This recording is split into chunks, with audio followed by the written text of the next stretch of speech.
First thing we're going to address on this particular lecture is the rise of Christianity.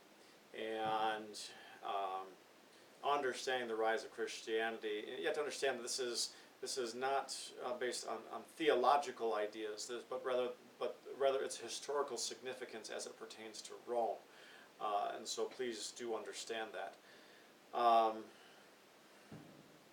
But the rise of Christianity within the Roman Empire, we talked last time about how Rome wanted to turn the Mediterranean into a Roman lake, okay, and how with the defeat of Carthage they were able to continue to expand and take over more and more, which helped to then also centralize power in an individual person in the form of an empire or an emperor. We'll talk about that after the rise of Christianity. But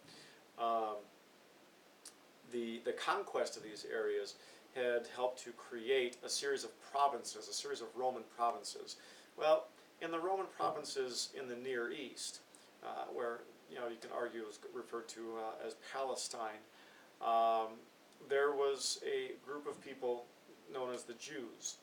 And Romans in general allowed for a degree, an element of religious autonomy within their religious freedom within their provinces. It was always with a little caveat, so long as you still pay homage to the Roman gods, so on and so forth. And so, at certain times throughout Palestine, some of the the Jewish authorities were willing to acquiesce, others not so much, and so it kind of it created a bit of a rift amongst the Jews in Palestine, and so then one amongst them was an individual named Jesus. And Jesus, during his time, there's obviously a Christian belief as far as how Jesus came to be and this and that, but Jesus had a series of followers. And so let's just look at the historical perspective of this rather than looking at this from a faith-based perspective. Jesus had followers, and so then his followers, some of his followers, one in particular, thought that he was going to help expel the Romans out of Palestine altogether and become essentially the king of the Jews. Okay, and when it became clear from a Christian perspective that that's not really what Jesus was talking about, one of his followers in particular said, "Well, I don't know if I'm on the right side here," and so he basically hands Jesus over to the Romans, and saying that that he's essentially a rabble rouser. He's not honoring the emperor, so on and so forth, and he needs to be killed for it. Okay, and so we can go back and forth, and the Jewish elders also played a role in this, saying, well, hey, we need to crucify him, but they're not allowed to by Jewish law, so they hand him over to Pontius Pilate. And so you can just you can read anything around Easter regarding that story, and you can certainly get all the details of what happened. But from a historical standpoint now, understand that Jesus was killed. He was crucified, extremely excruciating way to die. And so as once he is dead, then his followers begin actually to grow and to multiply, and they're persecuted for a great deal of time within Rome. Romans seek to kill Christians. And it's not safe to be a Christian within Rome. And Emperor Nero in particular, and there's a lot of things we can talk about with Nero.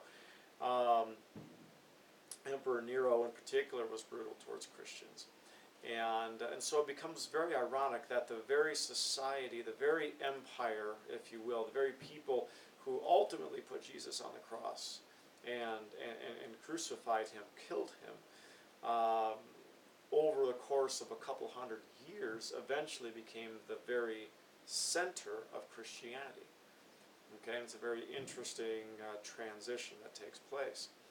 Okay, and so following his death, many of Jesus' followers, loyal followers, spread out to different areas throughout Europe and began to share the gospel, the good news. Okay. And so it continued to spread out, and so Christianity started to gain more popularity, but it was still viewed by many as just being a little more than a cult. Okay. Then after about 200 years of Roman persecution, all of a sudden in Rome, well, I guess I really shouldn't say all of a sudden, but gradually in Rome, Christians began to create and form no longer the minority but the majority within Roman society. Now, the emperor was not Christian, but he's realizing that if he loses the majority of his people, then he is going to the loyalty of the majority of his people, then he's going to lose the empire. And so an edict of Milan is issued that says that, okay, Christians, you're no longer going to be persecuted. You're going to be safe here. Well, this is official toleration of Christianity. Okay, and this is Constantine. And even Emperor Constantine, upon his death, on his deathbed, essentially says, okay, now I too am a Christian. Now, some argue that this was more for political reasons than for truly faith-based reasons. And so whatever the reason being, probably political, the fact remains that Constantine was the first Christian emperor. And then after the reign of Constantine, under the reign of Theodosius, Christianity then became the official state religion of Rome.